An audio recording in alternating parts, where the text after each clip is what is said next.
Bismillahirrahmanirrahim. Assalamualaikum warahmatullahi wabarakatuh. Alhamdulillah, wassalatu wassalamu ala rasulillah wa ala alihi wa ashabihi wa mawala wa man tabi'ahu bi ihsan ila yaumil qiyamah. Dengan syukur marilah kita panjatkan kehadirat ghafur Allah tabaraka wa taala atas anugerah nikmat yang kita dapat. Alhamdulillah, di pagi hari ini kami saudara hari Bu kami saudara haji ya, sekarang masuk tanggal 9 atau tanggal 8 atau 9 ya, di bulan sekarang di bulan Syawal ya Bu ya. Tanpa terasa sebentar lagi kita akan memasuki Ramadan, kurang lebih 3 pekan lagi ini 21 hari sekarang sebenarnya asa kamari Ramadan terasa. Mudah-mudahan Allah Subhanahu wa taala menyampaikan kita di bulan Ramadan. Ya, amin ya Allah ya Rabbal alamin. Gimana doanya? Ada doa yang dipanjatkan agar dipertemukan dengan bulan Ramadan. Allahumma salimni ila Ramadan wa salim Ramadan wa tasalamku minni muhaqqaqan. Ya Allah, sampaikanlah aku di bulan Ramadan, sampaikanlah aku bulan Ramadan, sampaikan Ramadan kepadaku, terima ibadah di bulan Ramadan ini sebagai ibadah yang makbul, yang diterima. Itu salah satu di antara doa yang riwayat ini berdasarkan dari kami. Jadi tanpa terasa ya, kita sudah kurang lebih 3 bulan tadi Ibu dan jemaah sekalian yang Allah SWT muliakan. Pagi ini kita melanjutkan kajian bersama Ustaz Chandra, pembahasan dari 40 hadis keutamaan la ilaha illallah. Hari ini masuk hadis yang keberapa? Hadis yang ke-4 lagi ya, sebelumnya.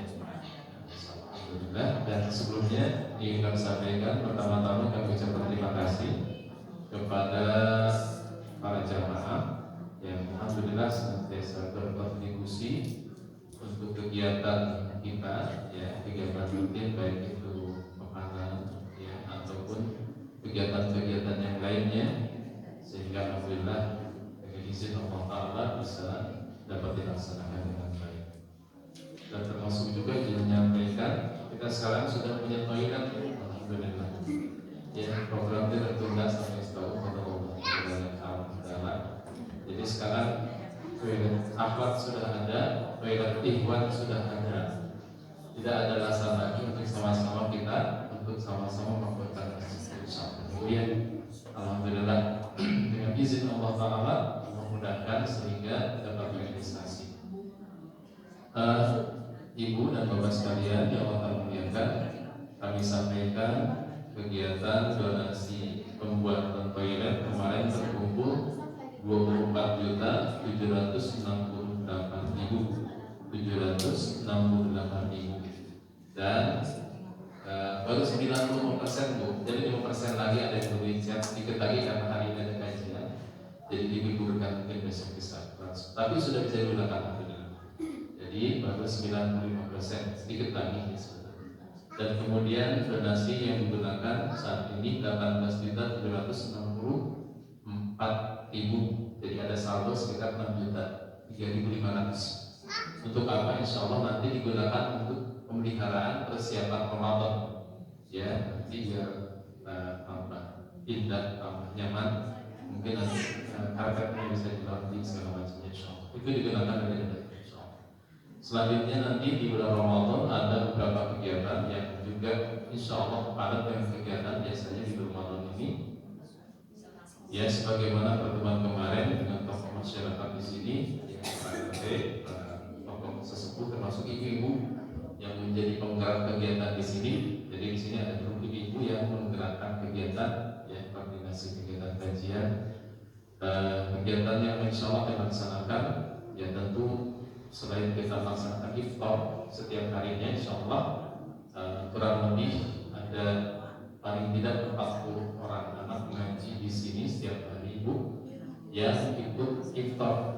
Maka kalau ibu ikutan maka karena biasanya untuk kegiatan satu ini alhamdulillah ya konsumsinya atau hidangannya selalu berlimpah, dan insya Allah nanti penjadwalan pembagian iftar nanti dilakukan oleh para RT ya, untuk 10 hari pertama RT 1, 10 hari kedua RT 2, 10 hari ketiga RT 3 insya Allah.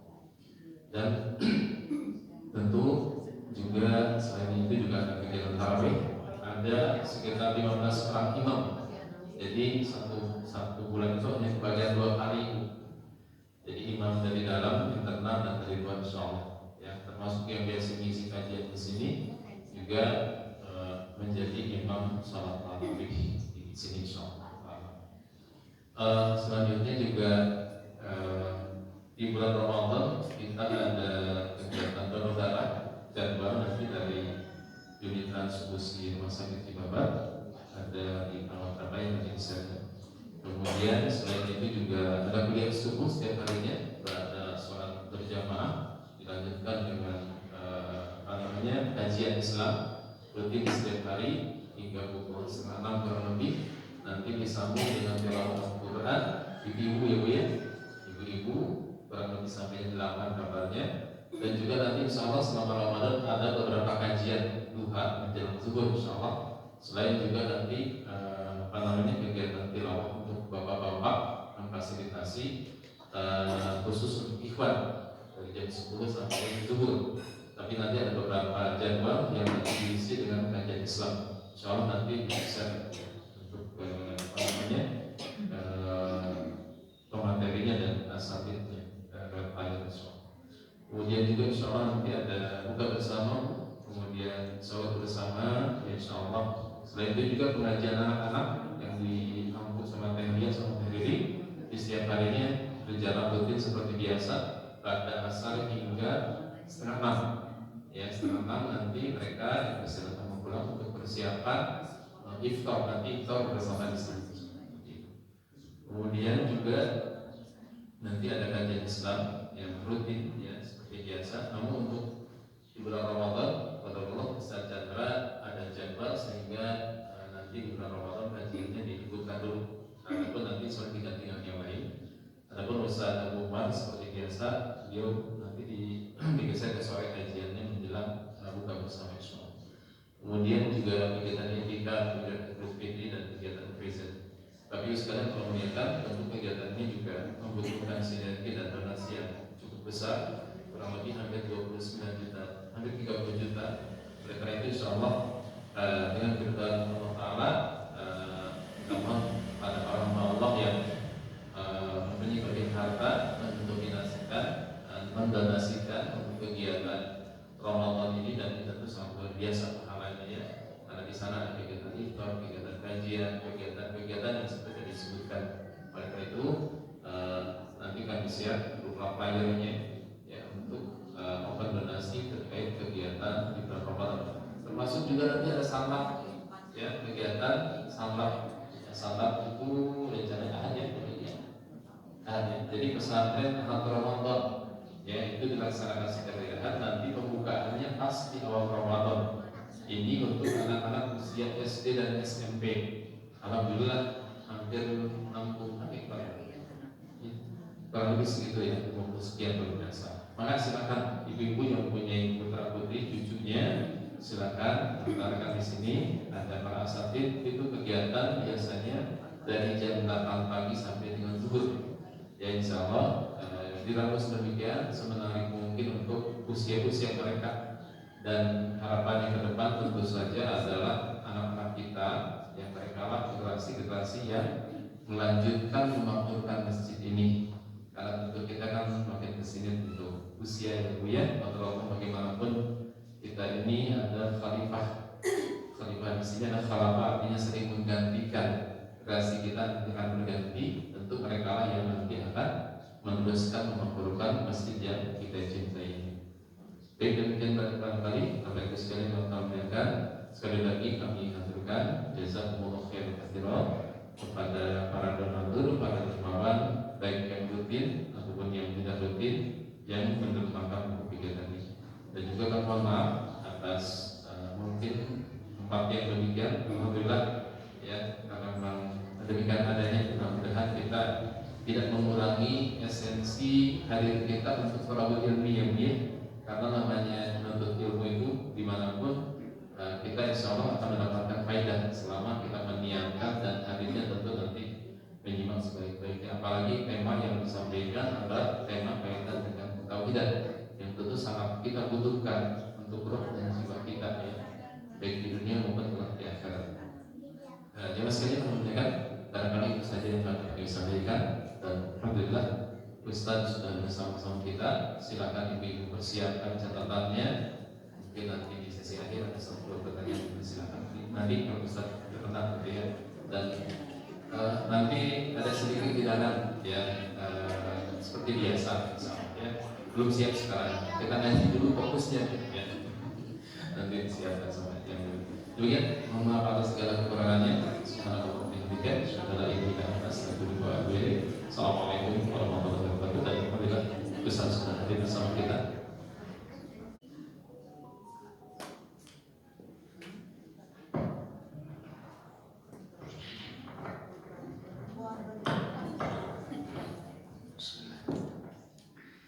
Innal hamdalillah nahmaduhu wa nasta'inuhu wa nastaghfiruh wa na'udzu billahi min syururi anfusina was sayyiati a'malina, man yahdihillahu fala mudhillalah wa man yudlil fala hadiyalah. Asyhadu an la ilaha illallah wahdahu la syarikalah wa asyhadu anna Muhammadan abduhu wa rasuluh alladzi la nabiyya ba'dah. Ya ayyuhalladzina amanu taqullaha haqqa tuqatih wa la tamutunna illa wa antum muslimun. Fa inna asdaqal hadithi kitabullah wa khairal hadyi hadyi Muhammad sallallahu alaihi wasallam wa syarrul umuri muhdatsatuha wa kullu muhdatsatin bid'ah wa kullu bid'atin dhalalah wa kullu dhalalatin finnar. Ibu Darama, rawasna ngarikup deh ibunya. Kali rezeki ya, kamu lamun aya cikopi hadir maru gimana? Ibu sebentar lagi Ramadan, jaga keimanan kita, banyak bertobat kepada Allah. Jangan sampai Ramadan datang kita masih membawa dosa-dosa besar ya. Perbanyak istighfar.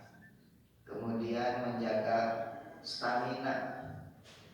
Mudah-mudahan diberikan kekuatan pas masuk Ramadan teh ibu dalam kondisi sehat walafiat. Dan yang paling penting ibu ilmunya. Jangan sampai Ramadan itu menjadi ritual tahunan saja buat kita. Tahun ini gak ada bedanya dengan tahun kemarin. Gitu terus Ramadan kita gak ada peningkatan kualitas. Nah, peningkatan kualitas itu harus diiringi dengan ilmu, ya. Jangan sampai ada ilahar dengan Ramadan mau puasa, nah, jangan gitu. Karena setiap ibadah yang kita kerjakan itu dasarnya adalah ilmu, gitu. Sesuai dengan Quran dan Sunnah Rasulullah Shallallahu Alaihi Wasallam. Nah, itu sedikit bekal dari saya. Kita masuk pada pembahasan pokok kita, Ibu, membahas 40 hadis tentang keutamaan la ilaha illallah. Judulnya hari ini bahwa kalimat la ilaha illallah itu adalah tingkatan iman tertinggi. La ilaha illallah adalah tingkatan iman tertinggi. Berarti iman manusia itu tidak sama. Iman manusia itu bertingkat-tingkat. Kualitas antara satu orang dengan orang yang lain itu tidak sama. Kualitas iman ibu, kualitas iman saya tidak sama. Gitu. Oleh sebab itu, nanti kedekatan seseorang dengan Allah pun tidak sama. Makanya Wali Allah itu kan mereka yang beriman dan bertakwa kepada Allah. Kalau kita beriman, kita bertakwa, maka kita semua adalah wali Allah, kekasih Allah. Cuma karena iman itu bertingkat-tingkat, maka kewalian setiap orang di sisi Allah pun bertingkat-tingkat.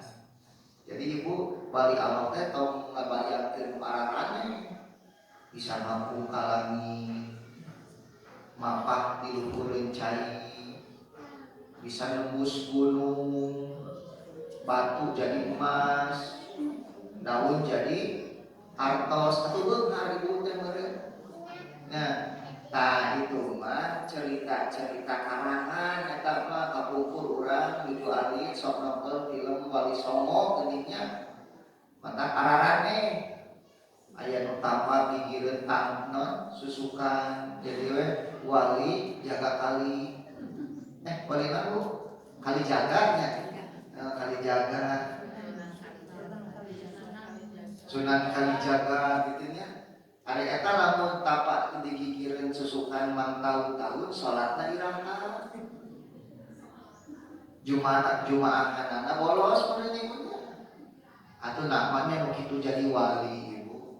Nah, jadi dalam Quran wali Allah itu alladzina amanu wa kanu yattaqun, mereka yang beriman dan bertakwa kepada Allah. Hari ibu beriman kepada Allah, iman, bertakwa, insya berarti ibu teh wali. Ya, wali Allah ibu teh wali Allah insya Allah. Wali murid sanes. Wali muridnya adik sami wali murid. Dari wali murid mah pasti insya Allah wali Allah. Cuma iman kita kan berbeda-beda tingkatannya ya. Karena berbeda-beda maka kedekatan kita, kewalian kita kepada Allah pun bertingkat-tingkat. Nah, kita baca hadisnya bu. Hadisnya dari Abu Hurairah radhiyallahu anhu. Beliau berkata, qala Rasulullah sallallahu alaihi wasallam, al-iman, kata Rasul, iman itu bid'un wa sab'una syu'bah, ada 70 cabang lebih. 70 cabang lebih. Ari bid'un dan ibu di bahasa Arab mah digunakan untuk bilangan antara 3 sampai 9. Disebutnya bid'un. Ya, bid'un. Artinya ada 70 cabang lebih, bisa 73, 74, 75 dan selanjutnya. Di dalam riwayat yang lain ada 60 cabang lebih. Nah, ibu dalam bahasa Arab angka 7 dan angka 6 itu kadang-kadang digunakan bukan menunjukkan angka yang sesungguhnya, tetapi menunjukkan banyak gitu. Kadang-kadang orang Arab itu menggunakan angka 7, angka 6 itu menunjukkan banyak. Artinya cabang keimanan itu banyak gitu. Fa'afdoluha, maka cabang keimanan yang paling utama kata Nabi adalah qaulu la ilaha illallah. Ucapan la ilaha illallah. Wa adnaha, dan cabang yang paling rendah, cabang yang paling rendah, imatatul ada anitori, menyingkirkan gangguan dari jalan. Wal haya'u, dan rasa malu, syubbatun minal iman, adalah bagian dari cabang keimanan. Yang pertama, yang paling tinggi apa ibu? La ilaha illallah. Ini cabang yang paling tinggi, artinya puncak iman seseorang.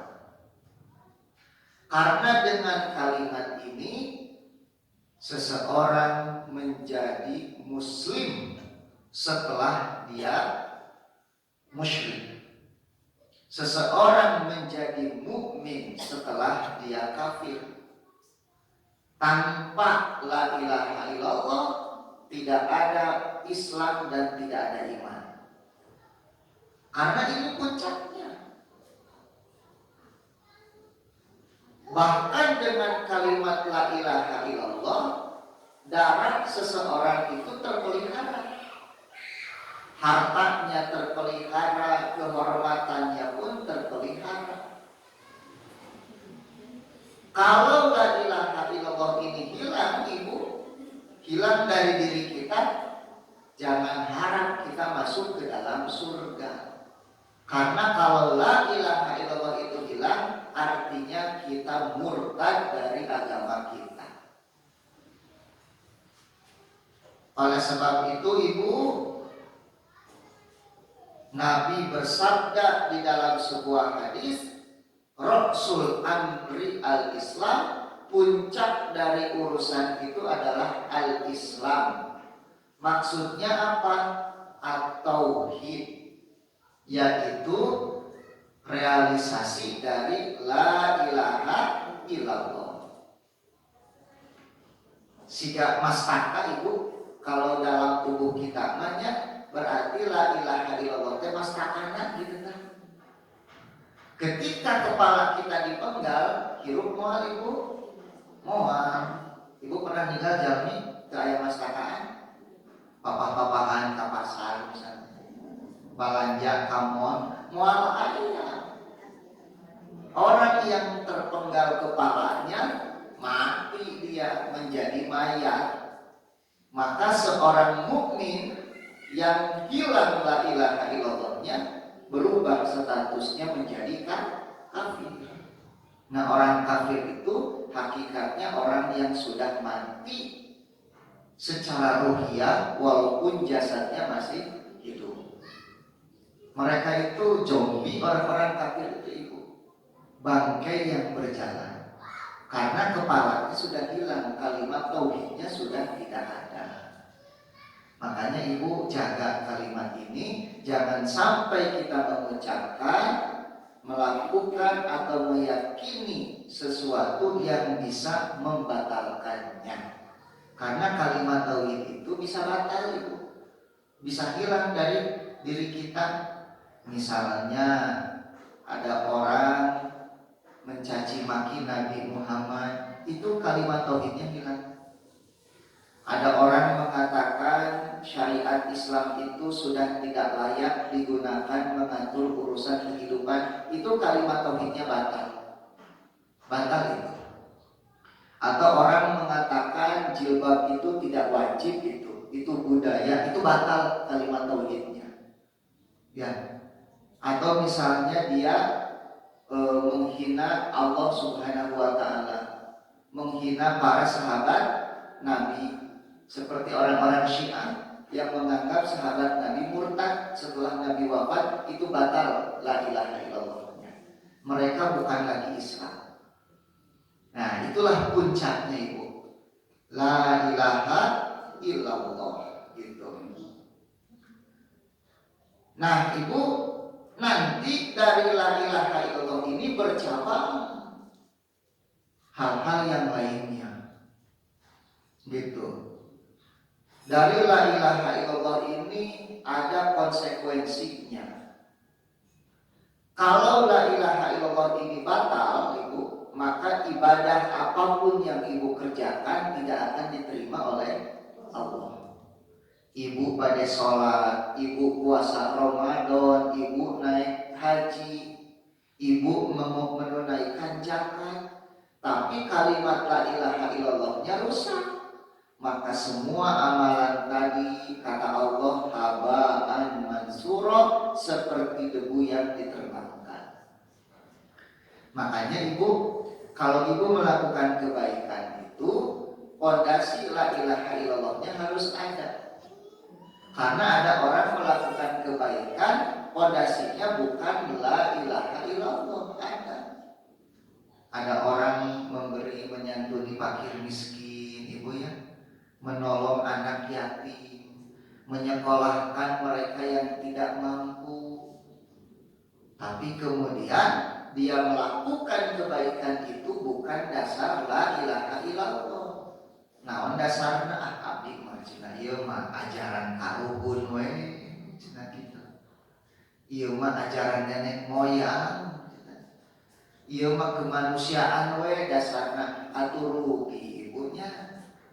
Mungkin di dunia dapat pujian orang, di dunia dapat popularitas, tapi tidak ada pahala untuk di akhirat nanti. Karena pahala di akhirat itu hanya kita peroleh kalau kebaikan-kebaikan yang kita kerjakan didasari di atas fondasi la ilaha illallah. Itu tah ibu. Maka coklat ajaran karuhun anu hade urang tampi tapi dina ngamalkeunana dumasar kana kalimat tauhid gitu nya. Bisi capek gawe teu kapake paribasana. Kenapa? Karena tujuan hidup kita kan bukan dunia ibu. Kita beramal bukan mencari pujian orang. Kita melakukan kebaikan bukan mencari penilaian manusia. Semua amal soleh kita hanya kita lakukan demi mencari apa? Ridho Allah. Makanya tidak semua kebaikan menjadi amal soleh. Satu kebaikan hanya menjadi amal soleh kalau didasari dengan la ilaha illallah. Didasari dengan keimanan kepada Allah Subhanahu wa taala. Bisi ibu meninggal jalmi hade lampah tapi akidahna rusak. Aya nu kitu ibu? Aya ibu. Aya anu hade lampah mere mawe kapapada jalma tutulung kanu butuh tataran kanu susah. Ngariksa alam, ngajaga lembur ibu, tapi akidahna sanes akidah Islam. Kadek dajarna naon atuh urang teh? Kawas nurek hirup salamina wae nya. Urang teh kapan bakal maot ibu? Pujian manusia kita tinggalkan, penilaian manusia akan kita tinggalkan. Apa yang kita bawa? Pahala dari Allah Subhanahu wa taala. Sekarang orang kurang loba dipuja, loba dipuji, tapi itu boga pahala. Naon bade dicandak teh ka alam kubur. Tah gitukeun we urang mah teu dinilai ku batur oge ibunya, teu ditinggal ku jalmi, tapi Allah melihat kebaikan kita. Itu intinya. Makanya harus dasarnya mencari ridho Allah, bukan mencari penilaian orang. Eta ibu cabang nu kahiji dijadi urang diriksanya la ilaha illallah. Tidak ada ilah yang berhak diibadahi dengan benar kecuali Allah Subhanahu wa taala. Tah anu kadua ibu amalan nu panghandapna teh nyaeta menyingkirkan gangguan dari jalan. Eta teh bukti keimanan. Ibu nuju mapa gitunya, ari di tengah jalan ninggali paku aya jarum ku ibu teh dicandak paku teh belawar we alungkeun ka wadah runtah. Tah eta teh cirining ibu ngagaduhan keneh iman. Lantaran aya ibu ada orang yang ketika melihat batu di tengah jalan, aya cangkang cau di tengah jalan, diantep we ibu. Sugan aya keretek hate hayang nyingkahkeun. Sugan aya keretek hoyong nyandak tah karek-karek we. Kumaha ibu lamun aya nu ngalangkung heuh kacuga. Padahal ibu melihat di situ ada paku payung. Tapi ku ibu teh diantep tidak peduli. Aya murang kali ngalangkung, celep we kacuga. Komo kacugakna ku hinis mah ibu saeutik oge bareud. Hinis mah. Mata ibunya ayeuna seueur tukang dagang aya gini barudak teh meser sate aci, sate cilok. Balangkeun we jenisna teh. Teu disapuan deui. Heuh aya nu kajejeg bareuh buruk diamputasi. Maka tong dianggap remeh ibunya. Lamun ninggal naon eta teh paku di jalan teh. Ibu nuju naik motor aya batu ibu teh liren heula. Singkirkeun batu teh nya bisi aya nu naik motor mawa urang kali kalangkung heuk ngagereng batu motorna diguling. Ibu teh kenging pahala eta teh ibu. Makanya jadilah orang yang peduli. Ini menunjukkan apa ibu? Bahwa keimanan yang kita miliki itu harus melahirkan kepedulian sosial, melahirkan kepedulian kepada sesama. Lantaran ayat mengaku iman, geus ngaji ngaku iman, tapi tidak punya kepedulian terhadap lingkungannya sendiri. Bu, kalau paku saja harus kita singkirkan. Gitunya, apalagi kemudian kita sengaja membuang sampah sembarangan. Gitu. Ibu teh nuang cau lu aya nu ngapa aki-aki di soledan. Gara-gara ibu micen cangkang cau. Ibu teh ngalungkeun runtah. Lu kawalungan kirani cenah sakerese. Nya pirani teh lamun ibunya lirah. Lamun ngalungkeun sakeresekna salebur. Nya ngalungkeun keresekna salebur kapan lompat meureun. Bari jeung lompatna teh di lembur batur. Hayang we banjir. Lembur batur kabanjiran nepikeun kasuhunan aya nu biceun runtahna ibu eta teh. So, ibu kumaha eta teh? Zalim teu? Zalim. Mata pola sok biceun runtah sembarangan. Ayeuna aya anu ngimu, anu ngagaduhan keyakinan Sunda wiwitan meni ngariksa lingkungan, ngajaga alam, ari urang anu muslim ngadon motoran. Padahal dina Islam teh aya bab toharoh, ari bab toharoh teh bab naon ibu? Bebersih bab toharoh teh. Jadi toharoh teh nu kabayang teh ulah ngan saukur wudu, ulah ngan saukur adus hukul. Tapi urang kumaha ngaksankan lingkungan urang teh bersih, lingkungan urang teh aman, susukan bersih, mun bisa mah cairna herang nganten celang, loba laukan gitu kan. Eleh ku orang Jepang ibunya, ibu di Jepang mah kamalir teh bisa dipelakan lauk, bayangkeun. Ada di urang kamalir melak naon? Melak runtah urang. Ya, itu di Jepang ibu selokan kecil, airnya bening, ya. Kemudian ada ikan, orang mau ikan tinggal ngambil. Nah kita lihat ini di negeri Muslim selokannya sudah banyak sampah, bari jeung sampahnya teh ibu kadang ngabulidan teh kasur ibu eta teh. Bantal guling, bayangkan ibu. Itu di Jakarta ibu, dulu saya tinggal di Jakarta itu. Apa itu yang suka banjir itu selokan besar Jakarta itu? Ibu, guling, kasur, bantal, nanti kumaha kita ibu. Micin kasur kasusukan.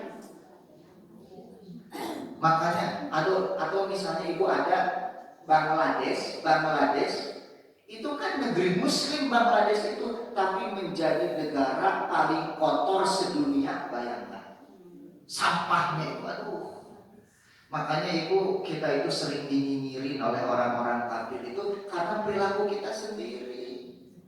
Padahal Nabi nyuruh kita menjaga kebersihan, jangan buang sampah sembarangan, tidak boleh menebang pohon sembarangan ibu. Jangankan di masa damai ya. Nabi itu mengajarkan di masa perang saja kita dilarang untuk menebang pohon. Jangan kalian membunuh hewan, kata Nabi. Jangan kalian menebang pepohonan. Karena mereka itu sama makhluk hidup seperti kita. Gitu, cuma mereka tidak punya akal. Nah, manusia diberi akal, seringkali dengan akalnya malah merusak. Tapi dalihnya demi pembangunan. Demi pembangunan, tambang dikeruk, dieksploitasi habis-habisan. Demi pembangunan, hutan digunduli. Siapa yang melakukan? Pejabat dan para korporasi. Keuntungannya kemana? Ke kantong mereka. Ketika banjir dan longsor, siapa yang menerima dampaknya? Orang miskin yang tidak kebagian untungnya. Jadilah banjir di Aceh, Sumatera Barat, Sumatera Utara. Itu teh kelakuan siapa? Yang notabene agamanya Islam. Mereka mah nonton di balik layar TV sambil menikmati hasil pembalakan hutan. Nonton siapa ibu? Nonton orang yang kebanjiran. Zalim tidak ibu itu?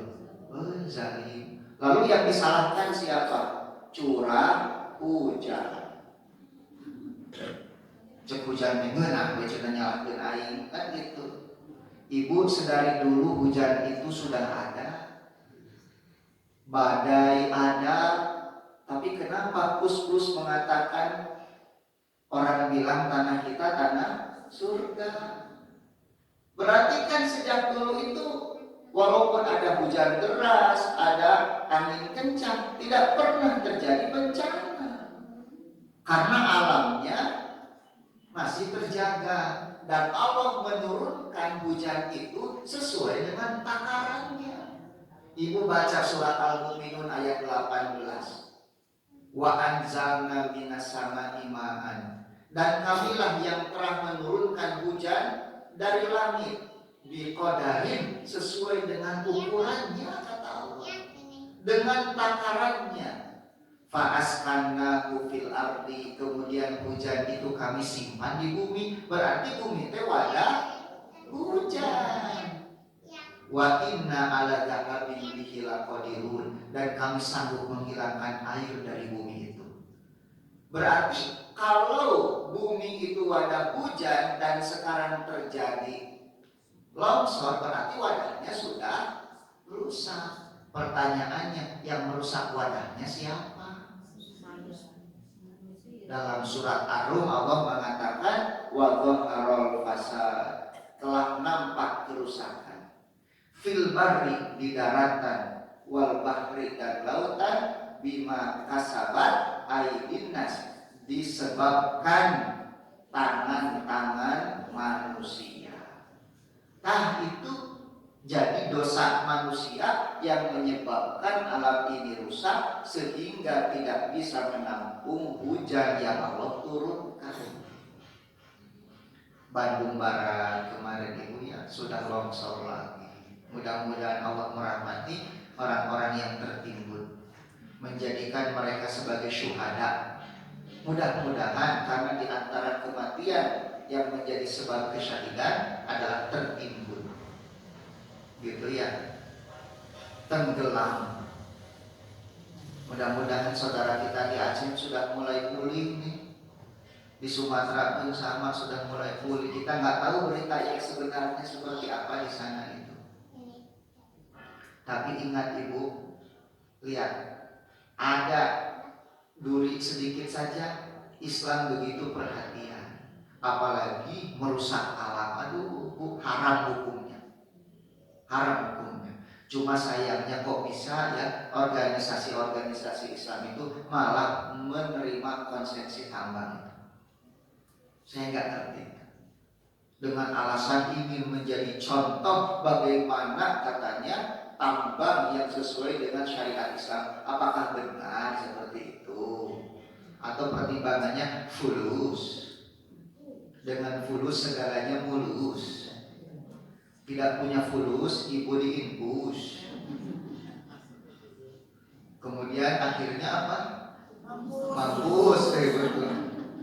Nah, iya, tidak punya fulus diinfus dan mampus gitu. Sekarang mah ibu pertimbangannya ekonomi. Kata Pak Anies Baswedan mah ada 2 eko yang sulit disatukan, sulit akur. Ekonomi dan ekologi katanya gitu. Cuma yang dikorbankan selalu ekologi demi kepentingan ekonomi. Itu pun segelintir orang. Kalau betul untuk kepentingan bangsa, harusnya kita kaya. Dari tambang saja, kata Pak Mahfud MD, satu orang di Indonesia ini harusnya setiap bulan dapat 20 juta. Kalau tidak ada korupsinya. Bayangin ibunya tiap bulan abdi, ibu abdi, putra abdi, istri abdi 20 juta. Ayeuna lamun sakeluarga aya 10 orang 200 juta sebulan ibu. Bayangkan. Ini menurut hitung-hitungan orang-orang yang masih jujur di pemerintahan. Sekarang hanya menimbulkan bencana ekologi yang kemudian menjadi bencana kemanusiaan. Berapa jumlah meninggal kemarin ibu di Aceh itu? 1000 lebih. 1000 lebih bencana Aceh dan Sumatera itu. 1000 lebih ibu. Dan itu teh bu, jangankan 1001 saja, itu nyawa manusia itu. Nyawa manusia itu tidak boleh dirubah hanya sekedar statistik, tidak boleh. Kata Nabi, andai kata Ka'bah itu dihancurkan batu per batunya, itu lebih ringan urusannya di sisi Allah daripada tertumpahnya darah seorang muslim. Jadi darah seorang muslim lebih berharga daripada Ka'bah, apalagi sampai ribuan muslim. Siapa nanti yang bertanggung jawab di hadapan Allah dengan bencana yang terjadi ini? Ya mungkin kita juga sama, suka buang sampah sembarangan, kita juga. Nah, kita juga bertanggung jawab. Yang suka buang puntung rokok tuh, sama tuh bertanggung jawab juga. Ibu, imatatul adha, menyingkirkan duri halangan dari jalan, itu bagian dari keimanan kita. Kemudian apalagi ibu, wal haya'u syubatun minal iman, dan rasa malu itu adalah bagian dari keimanan. Ibu, rasa malu itu ada 2. Ada malu yang positif, ada malu yang negatif. Dalam bahasa Indonesia sama-sama malu, tapi dalam bahasa Arab itu beda. Al-haya, rasa malu itu dalam bahasa Arab adalah malu yang positif. Misal, ibu kenapa sih pakai jilbab nggak malu sama teman-teman yang nggak pakai jilbab? Justru ibu pakai jilbab malu. Malu oleh siapa? Oleh Allah. Justru kelihatan aurat itu malu. Nah itulah al-haya. Bu, kenapa sih nggak pernah ngaji? Saya mah malu cina ngaji teh. Nah itu al-haya bukan? Bukan. Ada orang bermaksiat, anak ibu bermaksiat di depan ibu, oleh ibu teh didiemin aja. Kenapa sih ibu? Anak ibu dibiarin, nggak dinasihatin? Malu nasihatinya, udah gede anaknya. Itu bukan al-haya. Itu namanya al-khazal. Al-khazal itu artinya malu yang negatif. Bisa juga masuk kepada pengecut. Nah gitu ya, tidak berani amar ma'ruf nahi munkar, itu bukan malu, itu pengecut namanya. Nah malu al-haya itu selalu mendatangkan kebaikan. Makanya Nabi mengatakan al-haya'u la ya'ti illa bi khair. Al-haya itu tidak membawa kecuali kebaikan. Ibu datang ke pengajian, ibu baca Quran karena malu kalau nggak bisa baca Quran, itu al-haya. Ibu teh sedang haid misalnya di bulan Ramadan, tapi ibu tidak makan di luar. Misalnya ibu teh baso di luar teh. Ibu kenapa nggak puasa? Lagi haid kan enggak ya? Kenapa? Malu. Nah itulah al-haya. Nah al-haya ini ibu menjadi motivasi melakukan kebaikan, menjadi rem tidak melakukan apa? Keburukan. Makanya Nabi mengatakan fa'ilam tastahyi fasna ma syi'ta, kata Nabi. Kalau kamu sudah tidak punya rasa malu, lakukan semaumu. Itu ancaman dari Nabi. Pek bae lamun geus teu boga kaerah mah. Sakarepna tak kitu ya. Itu teh bukan perintah sakarepna, tetapi itu ancaman dari Nabi. Nah, sekarang mah rasa malu teh sudah banyak yang hilang ibu. Orang-orang LGBT ibu yang dulu ya di zaman waktu saya kecil tidak pernah menampakkan diri, sekarang terang-terangan ibu. Sampai ada laki-laki tapi penampilannya seperti perempuan, lenggak-lenggok, cara ngomongnya centil, bahkan lebih centil daripada perempuan. Sampai ada anak-anak SMA ibu, itu sekarang banyak anak SMA kayak gitu. Botik. Dulu mah kan bencongnya istilahnya, tapi dah bencong mah masih kan yang bisa hibrid lah, jadi kadang jadi laki-laki, siangnya malamnya jadi perempuan. Jadi siangnya namanya Asep, malamnya namanya Chef Siti gitu. Ya. Jadi seperti itu. Nah sekarang mah ibu, dan itu teh penyakit jiwa dan menular. Bahkan mereka menuntut dinormalisasi. Sampai ada yang menikah sesama laki-laki terang-terangan ibu. Nauzubillah. Kalau di Belanda kan sudah legal, ya, sudah dilindungi undang-undang nikah sesama jenisnya. Nah sekarang udah mulai mereka itu ingin dianggap normal. Makanya mereka terus tampil di medsos. Nanti anak-anak kita kalau sering nonton kayak gitu, itu akan menganggap itu teh normal-normal saja. Gitu, menjadi biasa saja. Perzinahan dianggap normal sekarang. Walaupun sekarang sudah masuk delik pidana itu. Kalau dulu kan zina itu suka sama suka kan tidak ada delik pidananya. Sekarang ada delik pidananya, bisa dilaporkan, hukumannya 1 tahun. Cuma disayangkan yang poligami hukumannya 6 tahun. Ibu merasa tenang sepertinya ya? Merasa tenang si bapak kalau poligami 6 tahun di penjara. Yang nikah siri 6 tahun, yang poligami 6 tahun, padahal dalam syariat itu dibolehkan. Ya, tapi yang zina hukumannya cuma 1 tahun. Itu anehnya. Aneh ibu, aneh. Kumaha ya kata ibu. Nah, kenapa sih orang bisa senekat itu berzina, melakukan hubungan sesama jenis, mabok di pinggir jalan, judi terang-terangan? Karena al-hayanya hilang, gak punya rasa malu lagi gitu. Perempuan kalau ada wanita pakai jilbab rapi apalagi besar, dianggapnya ekstrim. Tapi kalau ada yang pakai rok mini di atas lutut, lekbong, kelek katembong, dajal, dadadan bujang, kok nggak dianggap ekstrim?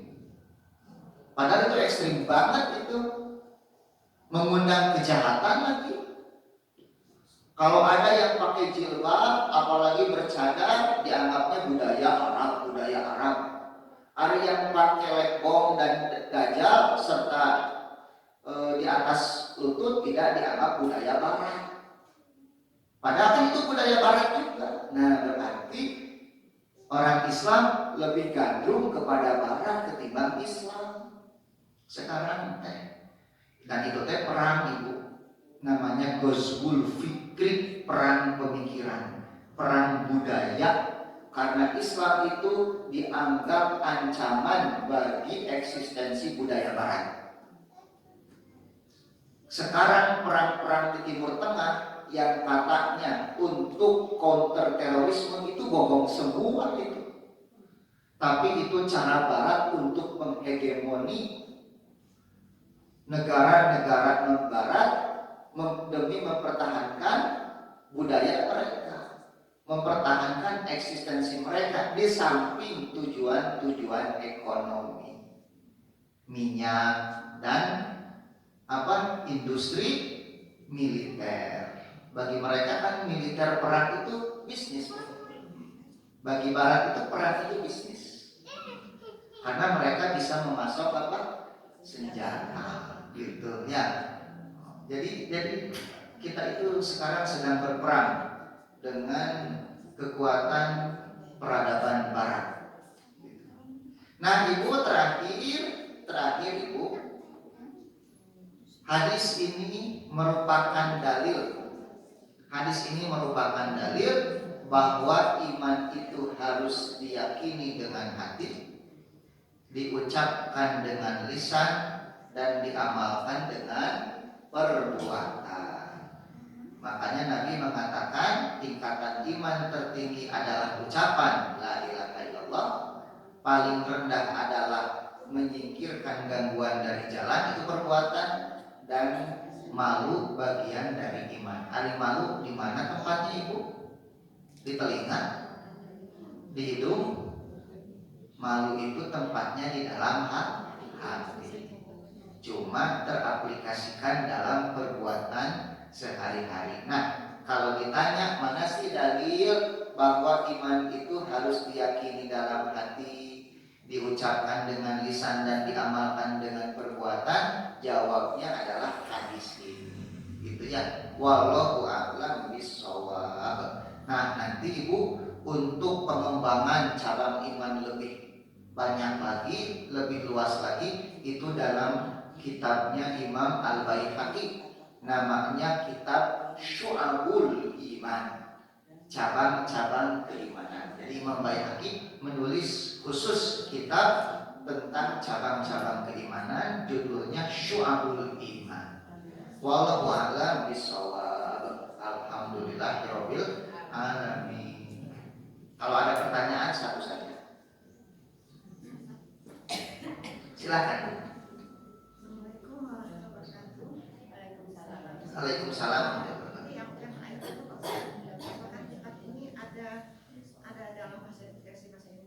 Kalau tidak salah sudah diterjemahkan Ibu. Cabang-cabang keimanan, tulisan Imam Baihaqi. Beliau menjelaskan tentang rukun iman, iman kepada Allah. Cuma uniknya iman keduanya bukan iman kepada malaikat. Setelah iman kepada Allah, beliau langsung loncat iman kepada Rasul. Karena bagi kata Imam Baihaqi, tidak mungkin seseorang mencapai Allah dan beriman kepada malaikat, kitab, dan yang lainnya kecuali melalui Rasulullah Shallallahu Alaihi Wasallam. Bagaimana iman yang benar tentang Allah, tentang kitab, tentang malaikat, tentang hari akhir, tentang takdir, itu semua jalannya melalui Rasul. Makanya nanti kalau Ibu membaca buku ini, Ibu akan mendapati Imam Baihaqi menempatkan iman kepada Rasul itu pada pembahasan bab kedua. Gitu ya, Al-Imam Al-Baihaqi. Wallahu a'lam bishawab. Subhanakallahumma wa bihamdika asyhadu an la ilaha illa anta astaghfiruka wa atubu ilaik.